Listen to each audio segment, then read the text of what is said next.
कमा के? अरे का करी रे, काम धाम ना चलत रहा। काम धंधा चलत रहल? का करी, बैठ के खात हई। ए मारे कले चल चली तनी तोरा हाल चल ले ले, तोरे बिना हमार दिल ना लगत रहा। अच्छा हाँ तो देखा तारा हाँ। कितना सुंदर बबुआ जन्म क महीना में होला? क महीना में होला? तारा के नहीं क्या मालूम कि क महीना में होला? हमारा के पता है। हाँ कोरे हमार तो 3 महीना बियाह भइले भयल है। इतने 3 महीना में लड़का कहाँ से आ गल? ओ लगा थे नहीं, हरवा से लेके आए बक्सावा बन के बक्सावा में रख के। नहीं तो कैसे कैसे भयल 3 महीना में?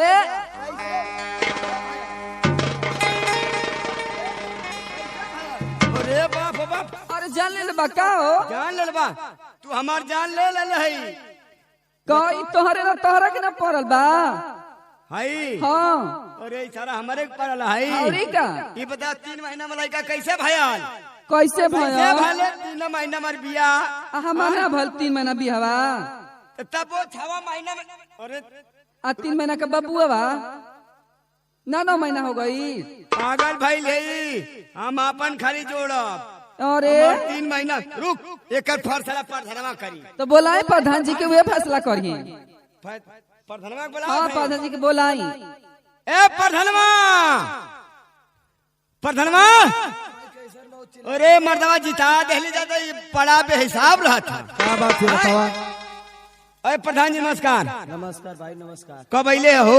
प्रधान जी खुश रहो। हाँ हाँ तनी हरा सटे हरा मारी की तोर का बात है? काय में अरवे भाई मारत हवे? आय काय मारत है? का बात है? ई बता पर चुप, अपन लोला बंद कर।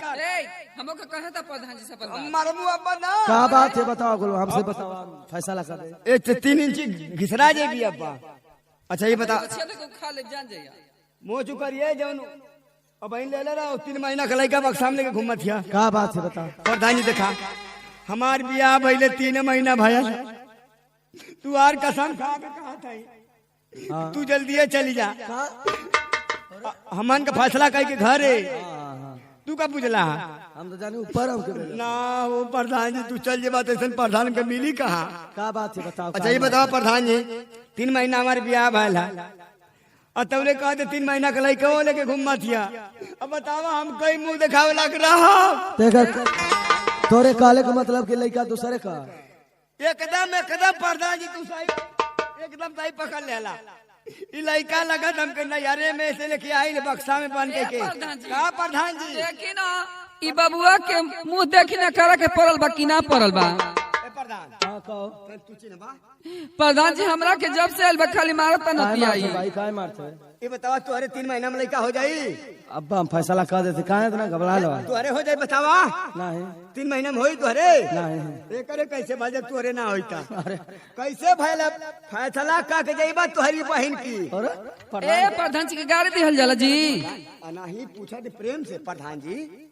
अच्छा ये बता कि तोर बियाह भइले कितना दिन होगा? 3 महीना। 3 महीना। हाँ आ तोर बियाह रे? 3 महीना हमरो भइल बा प्रधान जी। आ लड़का कितना दिन का? लड़का 3 महीना के बाद। तो 3 3 6 3 9। हाँ ठीक था 9 महीना के पूरा? कैसे पूरा? 3 महीना तोर बियाह एक भइले तर बा। माटी लागो।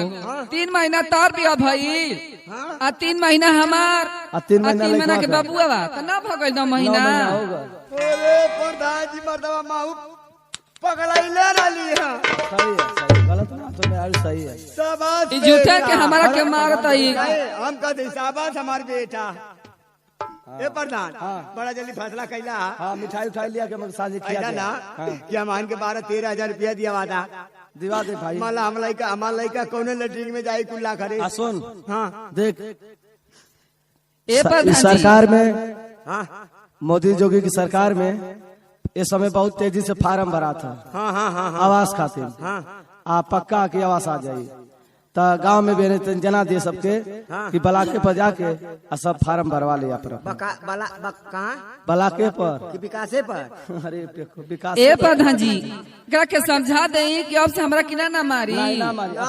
ठीक है तब हम जाए ना। अब मरियो रे मत बात।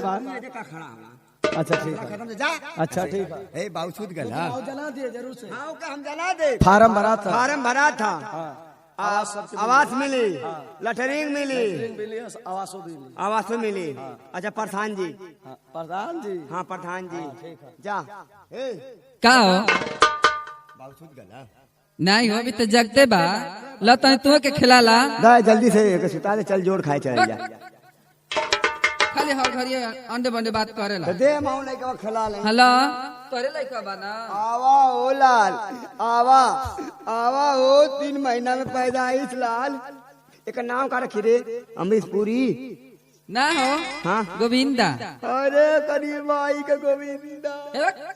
अबे गाड़ी दे तो लइका के ठीक है हाँ चला ये लड़का के जल्दी से के यूरिया और खिया के सयान के दूध पिया के सान के यूरिया खिया के अरे धान के ऊपर बढ़ेला थी ना बढ़ जाई। धान के नियर ला के चला बजावा आके जल्दी सुता दे। हाँ ठीक बा फिर हम मेहनत करत है 3-4 महीना।